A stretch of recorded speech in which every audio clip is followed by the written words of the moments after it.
두뇌학자 홍양표 박사의 부모 멘토링.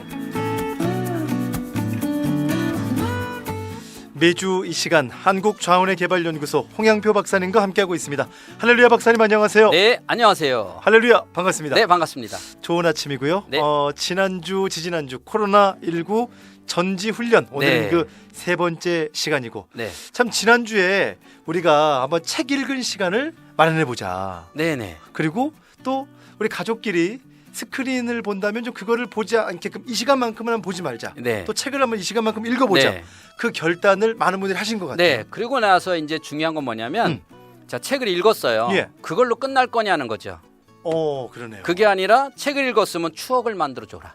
책을 읽었으면 추억을 만들어 주라는 거예요. 오늘 책에 좋은 대한 추억. 이야기. 좋습니다. 네, 예를 들어서 음. 아이가 책을 읽으면 반드시 부모도 그 책을 같이 읽어봐 주라는 거예요. 그래요.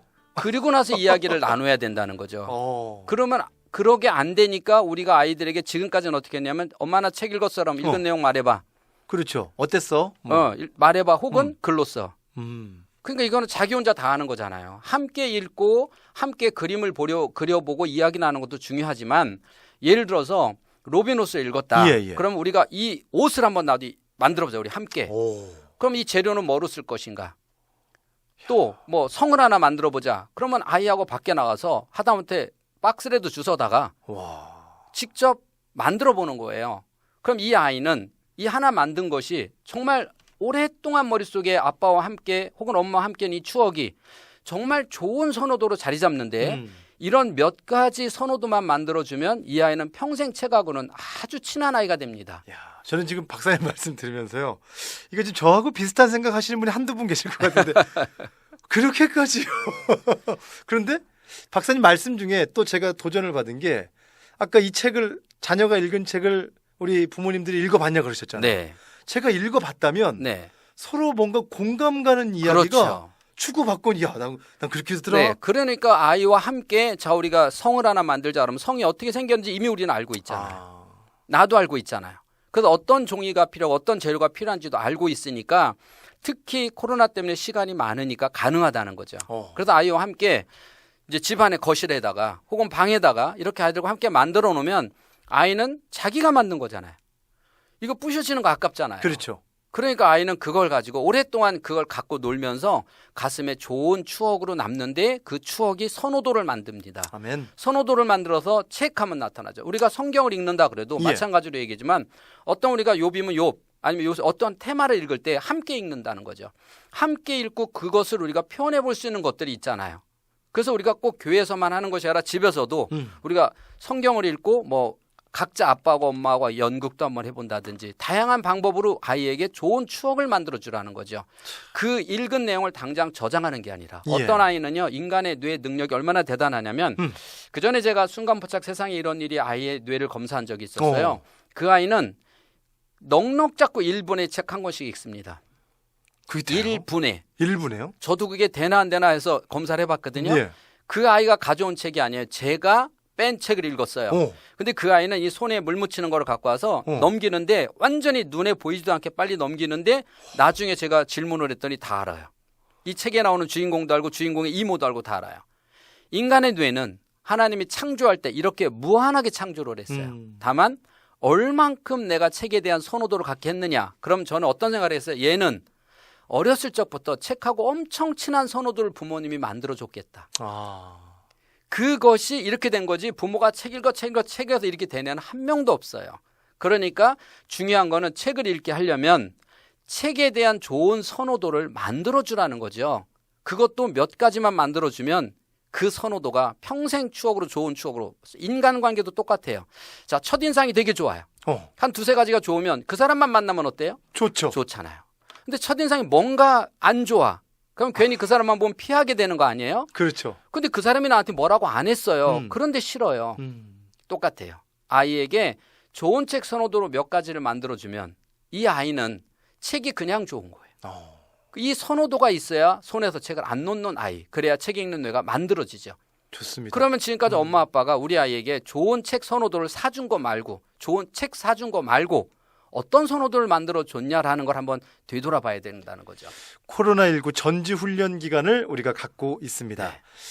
지금 여러분 우리는 한 이제 3주째 그 얘기를 하고 있고요. 그 가운데 책을 읽는 이 독서에 대한 선호도를 만드는 법. 그러면 짧은 시간이지만 박사님 한번 또 그 선호도 어떻게 우리 방송 가족들이 만들면 좋을지 한번 권면해 주세요. 그래서 아까도 얘기했지만 우리 아이 수준에 맞춰서 많은 분들은 예를 들어서 어디 박물관을 간다 그러면 사전에 그 박물관에 대한 걸 다 뽑아서 아이하고 보고 가는 거와 그럼 훨씬 더 다른 것이 옛날에 저희가 그 애들한테 이순신 장군의 업적을 찾아서 한번 이렇게 조회를 해봤어요. 근데 박물관에 갔더니 어라는 게 있어. 어가 뭐냐면 옛날 해태라는 거 있잖아요. 그렇죠. 그런 것처럼 있는데 등에 이게 목 있는데 우둘투둘한 게 있어요. 그게 뭔가 봤더니 궁중 음악할 때 두루룩 두드리고 탁 때리면서 시작하는 거예요. 그것을 가서 보니까 있어서 찾아서 뒤에 이렇게 어가 이렇게 등에 빼쪽빼쪽 나온 거를 안 그려놨어요. 그건 빼놓고 아이들 보고 직접 현장 가서 찾아서 그리기. 근데 아이들이 막 찾으러 보물찾기 하듯이 다니면서 그게 정말 있거든요. 그걸 찾은 거 아이들이. 완전히 보물찾듯이 하면서 그 뒤에 등이 몇 개가 나왔는데까지도 정확하게 기억하는데 그걸 몇 개를 세는구나. 세요. 그게 10년 지난 지금도 저희 아이들이 기억을 하더라는 거예요. 그렇게 아이들에게 무엇인가 좋은 선호도를 나눠줄 수 있는 게 무엇인가를 한번 연구를 해보라는 거예요. 그래서 아이들 데리고 무턱대고 어디 가지 말고 가기 전에 사전에 충분히 아이에게 무엇을 좋아하는지를 봐야 돼요. 그리고 아이가 예를 들어서 아이를 국립박물관을 데려갔어요. 국립박물관 옛날 물건들이 많아요. 재미있을까요? 재미없을까요? 아이들 입장에서. 저는 정말 유경험자인데요. 경주 박물관을 우리 애들 데리고 간 적이 있었고요. 저는 정말 제가 그때 너무 행복한 거예요. 왜냐하면 그 제가 예전에 못 봤던 박물관이 있으니까 아이들은 저는 정말 행복해하지 않았거든요. 행복해하지 않았어요. 정말. 근데 그게 얼마짜리냐는 거예요. 그러니까 엄마는 계속 보라고 하는 거예요. 이거 봐라 이거. 아이들은 정말 재미없어요. 그렇게 힘들게 돌았는데 아빠가 솜사탕을 사줘. 얼마나 맛있어요? 자 집에 왔어. 일기 그려 그랬더니 얘가 솜사탕 본 거 그려놨어요. 저는 감동합니다. 그날에서 경주 박물관 일기장을 쓴 거죠. 너가 제일 감동했냐라고 했더니 제일 감동했던 게 뭐냐? 거기 박물관 들어가기 전 풀밭에서 개구리가 뛰어오는 게 그려져 있었어요. 그러니까 아이들은 어른이 보고자 하는 거와 생각이 다르니까 내가 아이에게 맞춰야 된다는 거예요. 아이를 아이에다 맞추려고 하지 말고 내가 아이에다 맞춰야 되는데 아이는 정말 그 옛날 게 아무 자기하고 경험이 없잖아요. 하나도 경험이 없어요. 근데 우리는 경험 있잖아. 어릴 적에 내가 갖고 놀던 거니까 야 이거 아빠 어릴 때 했고 막 열심히 설명했는데 애는 도대체 와닿지를 않는 거예요. 다시 말해서 아이의 책을 내가 읽어보지 않으면 와닿지가 않는다는 그러니까 선호도가 없다는 그 거죠. 시작이 중요하다. 그렇죠. 자녀가 지금 읽고 있는 책 뭐 그냥 애들이 읽는 책이지. 저는 쉽게 그렇게 좀 지나갔던 경험이 많거든요. 그러나 그 책에 대해서 우리 부모님이 한번 또 이렇게 관심을 가져주고 거기에서 공감하면 선호도가 올라갈 수밖에 없겠는데. 그렇죠. 흔히 우리가 이러면 애죠. 아빠 옛날에 애들한테 야 아빠 옛날에는 그 애들이 통해요? 안 통하죠. 안 통하죠. 그런데 내가 아이 걸 읽어보지 않고 통해요? 역시 안 통하는 거예요. 그럼 애가 나를 경험할 수 없잖아요. 내가 아이를 경험해야죠.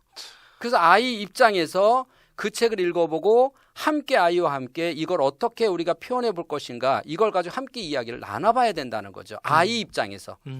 내가 옛날 우리 쪽에 하면 괜히 뭐 흥이 나잖아요. 아빠 이런 흥이 나듯이 나는 흥이 나는데 아이는 안 나요. 그럼 아이한테 내가 맞추면 아이는 흥이 나죠. 그렇죠. 근데 나는 어때요? 재미없죠. 그래서 내가 지금 로봇 그 박스로 옷 만들고 앉아 있겠어요? 재미없잖아요. 야외 가서 텐트 치고 노는 것도 아니고. 그렇죠. 재미없는데 아이는 그게 얼마나 행복하냐는 거예요. 그러면 그것이 우리 어릴 적에 옛날 모습 봐도 행복하듯이 아이가 이거 옛날 아빠가 읽었던 책인데 아빠와 함께 해봤었는데 라고 하는 좋은 선호도가 만들어진다는 거죠. 좋습니다. 오늘 그 좋은 선호도를 여러분 만들어 주시고요. 오늘 코로나19 전지훈련 그래서 지금 이 기간은 기회의 기간입니다. 박사님 마무리해 주시죠. 네, 스마트폰이나 책이나 모든 것을 아이 입장에서 한 번만 생각해주고 함께 동참해준다면 훨씬 더 아이를 이해하는 폭이 넓어질 겁니다. 아이를 나에다 맞추려고 하지 말고 한번 유심히 우리 아이를 잘 관찰해서 정말 나는 우리 아이를 얼마나 알고 있는가 이번 기회에 정확한 아이를 알아볼 수 있는 좋은 기회를 가져보시기 바라겠습니다. 아멘. 지금까지 한국자원의개발연구소 또 엄마가 행복해지는 내 습관의 저자 홍양표 박사님과 함께했습니다. 오늘 발걸음 감사합니다. 네, 다음 주에 뵙겠습니다.